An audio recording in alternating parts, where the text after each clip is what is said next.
The wind howled as Sarah stood on the dock, her heart pounding. There, on the horizon, a ship appeared, its sails tattered, its hull creaking like the bones of a forgotten ghost. At the helm stood a man she thought lost forever, her father. But he wasn't the only thing that had returned. What had he brought with him from the depths of the sea?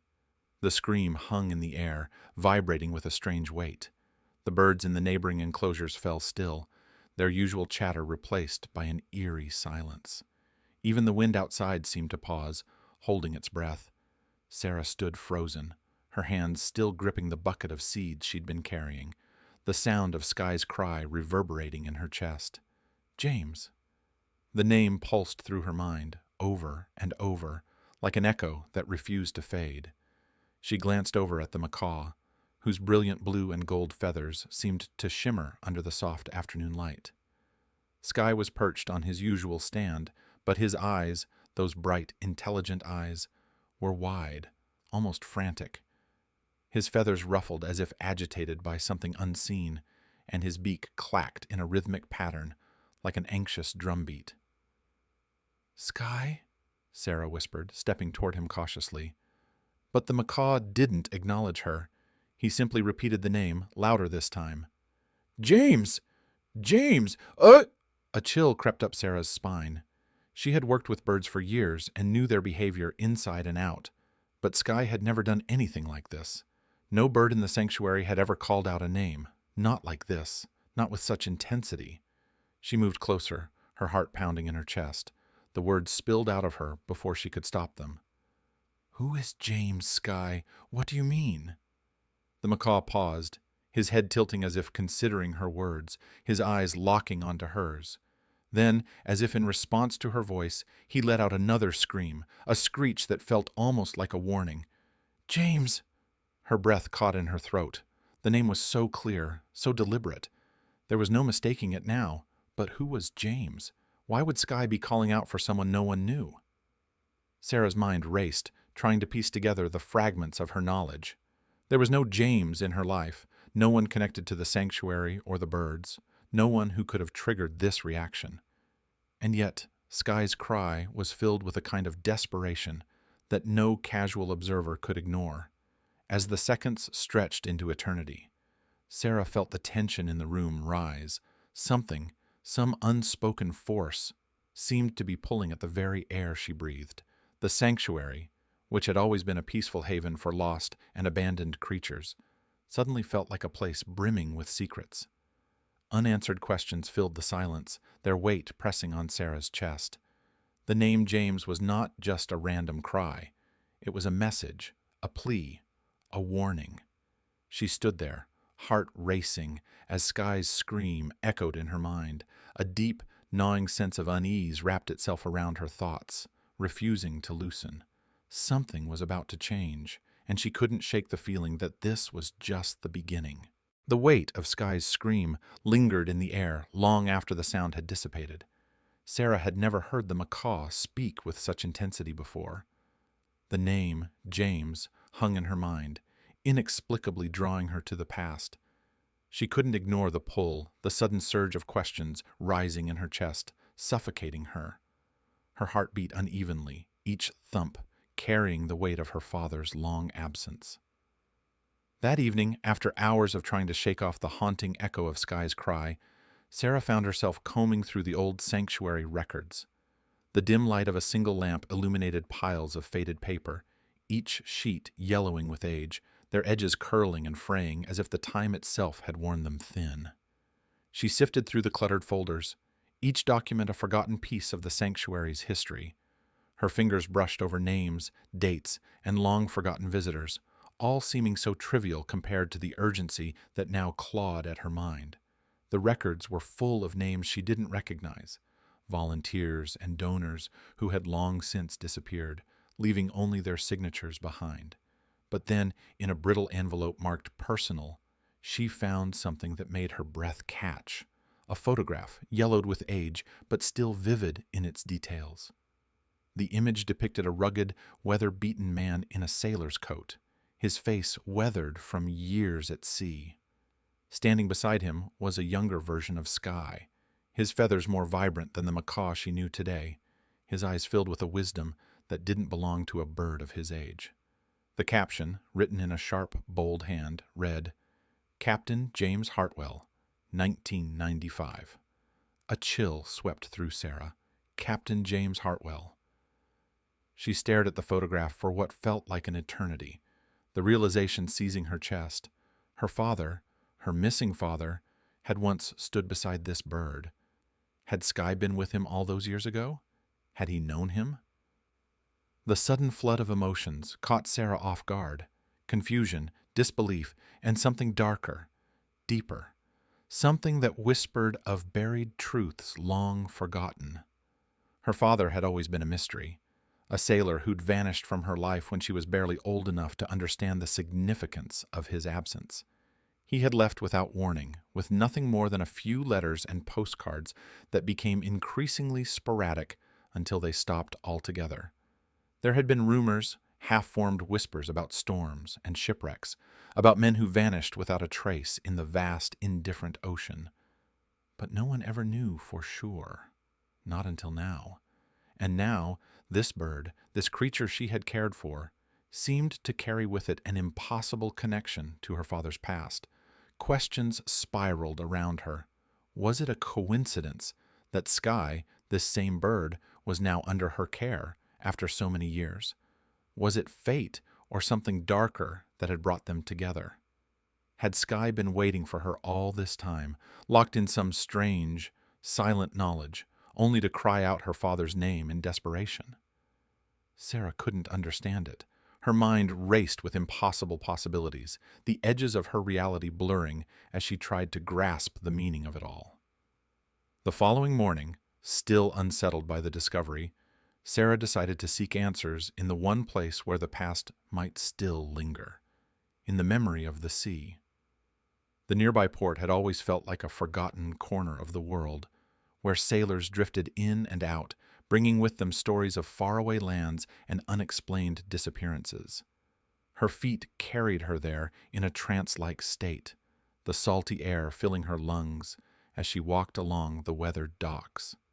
She didn't know what she expected to find, but the questions gnawed at her with relentless intensity. As she passed the rotting wooden planks, a voice called out from behind her, gruff and aged, carrying the weight of years spent on the sea. "Are you Sarah Hartwell?" The voice was low but sharp, as if each word had been carved from a life lived in the shadows of memory. Startled, Sarah turned to face the man.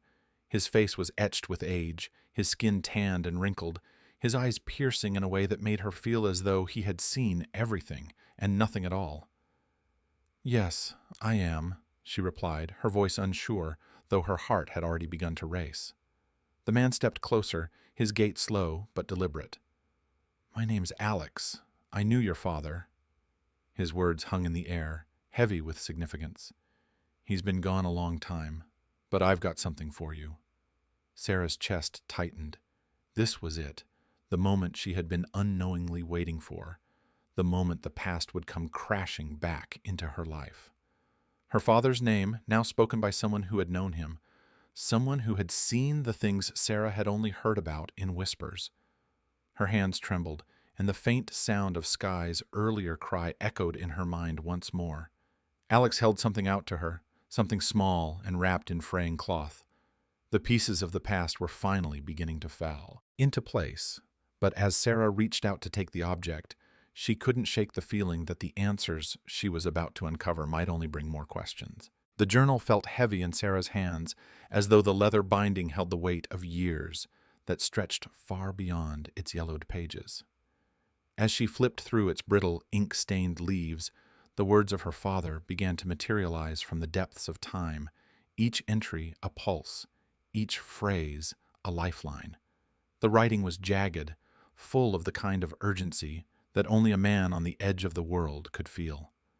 The salt of the sea had seeped into the pages, warping the ink, making it shimmer faintly, as though the journal itself was alive, breathing in sync with the rhythms of the ocean that had once been its constant companion. Sarah's fingers trembled as she skimmed through the entries, each recounting a different chapter of Captain Hartwell's life at sea. But it wasn't the stories of distant lands or the adventures of old that caught her breath. It was the small, unexpected references to Sky, the macaw who had been more than just a bird, more than just a companion. The name appeared in the most mundane of contexts at first, a bird that sat on the captain's shoulder during long stretches of navigation, a creature who squawked in delight when the sun dipped below the horizon. But then, as the entries grew darker, more restless, so too did the mentions of Sky. The last entry sent an icy shiver through Sarah. It was as if her father had known something he couldn't quite articulate, a warning that the ocean could not wash away. "We sailed into dangerous waters," the entry read, "and I'm not sure I'll make it back, but Sky, he knows things. I'm leaving him with someone I trust." Sarah's pulse quickened, her breath shallow as she read the words again, her mind racing. "Sky knows things." The phrase clung to her like the salt in the air, thick with meaning she couldn't yet grasp. Had her father been speaking of Sky's unusual intelligence? Or was there something deeper, something more ancient at play? The macaw had always seemed to watch her with a knowing gaze, but had she dismissed it as mere animal instinct?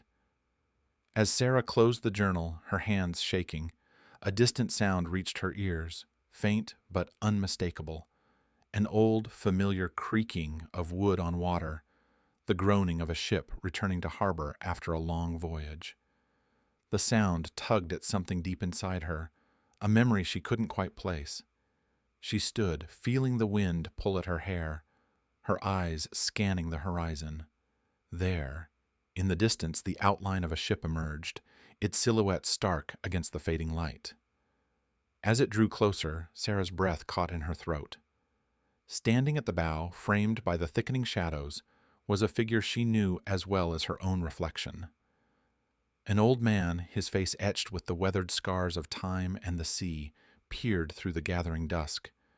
His eyes, dark, haunting, were fixed on the shore, scanning the world he had left behind. James Hartwell, her father. The ship drifted closer, its sails ragged but proud, its hull groaning under the weight of years spent adrift. James Hartwell stood as if no time had passed, no decade of absence had ever existed. His gaze never wavered, his stance resolute, as though the distance between them had never been more than a whisper. But Sarah knew. This wasn't just a return, this was a reckoning. The man who had vanished all those years ago, leaving only questions and ghosts in his wake, was now standing before her, his presence carrying the unspoken promise of answers. And yet, she couldn't shake the feeling that his return was not as simple as it appeared. Something had brought him back, something tied to the mysteries of the ocean, to Sky, to the things her father had left unsaid. As the ship slowed to a stop near the dock, the air around Sarah seemed to tremble with anticipation. She couldn't move, couldn't speak. The world was holding its breath. The wind was biting, sharp enough to make Sarah's skin prickle with an unfamiliar cold, yet she hardly noticed. Her feet dragged, heavy as lead, against the weather-worn boards of the dock. The ship loomed in front of her like an apparition, the kind that rises from the depths of an old memory, unsettling and undeniable. It had the same creaking, groaning sound as the stories her mother used to whisper to her when she was young, the ones about lost sailors and men who disappear into the dark belly of the sea. The figure descending from the ship moved with a deliberate slowness, like someone stepping into a world they barely recognized, a place they had long since ceased to belong. His movements were stiff, but not from age or fatigue, rather as if the weight of time itself had taken up residence in his limbs, tethering him to the moment. Sarah's breath caught in her throat as the man's gaze lifted. There was a flicker, no, a flash, of something buried deep inside those eyes, the kind of recognition that had no words, just raw, unspoken understanding. It was him, or at least it should have been him. But how? Her mind raced, yet her body remained rooted to the spot. The years had carved new lines into his face, each one a story, each wrinkle a chapter left unread until now. The salt in his hair had turned it a dusty silver, and the ruggedness of his coat was worn, like the sea had whispered its secrets to it over countless storms. But those eyes, those eyes, those eyes, they had never changed. "Dad?" The word felt alien on her tongue, hesitant and fragile, as if it would break the moment it left her lips. She wasn't sure if she was speaking to him or to the ghost she'd been chasing for as long as she could remember. The silence stretched thin between them, thick with a weight Sarah could hardly comprehend. Her father, or whatever was left of him, paused before her, studying her with the same intense, searching gaze she remembered from her childhood. He stepped closer, and though his body was slow, his reach was quick, pulling her hands into his with a grip that was as solid as the ship that had brought him back. "I've lived with the guilt of leaving you all these years," James said, his voice a rough rasp, the words tumbling out like gravel. "I never meant for it to end like this. But Sky, he knew, Sarah. He knew what happened out there, and I couldn't keep him from you. He's been waiting all this time to bring me back." Sarah's breath faltered. The truth of it hit her like a crashing wave, knocking the air from her lungs. Sky. The bird who had called her father's name, the creature who had always seemed to carry a weight of something unsaid, had known things that had never been spoken, things buried in the ocean's depths, too dark to surface. Sky had been waiting for this moment, waiting to bridge the distance between a lost father and his daughter, between a past that had been ripped apart and the possibility of a fragile, healing future. Her eyes moved from her father's face to the bird perched nearby, on a wooden post that groaned under the weight of its own time. His feathers caught the light, gleaming in the sunlight like a beacon, and for the first time Sarah saw him not just as a bird, but as a keeper of something sacred, a witness to years of pain, a silent companion to a lost man. Her father's words, raw, unguarded, cut through the fog of disbelief. Sarah's throat tightened, a wave of emotion rising in her chest so violently that she could barely breathe. The years of anger, of questions, of pain, the ones that had lived in the hollows of her bones, began to dissolve. The mystery that had haunted her life for so long, the absence she had fought to forget, started to unravel in front of her.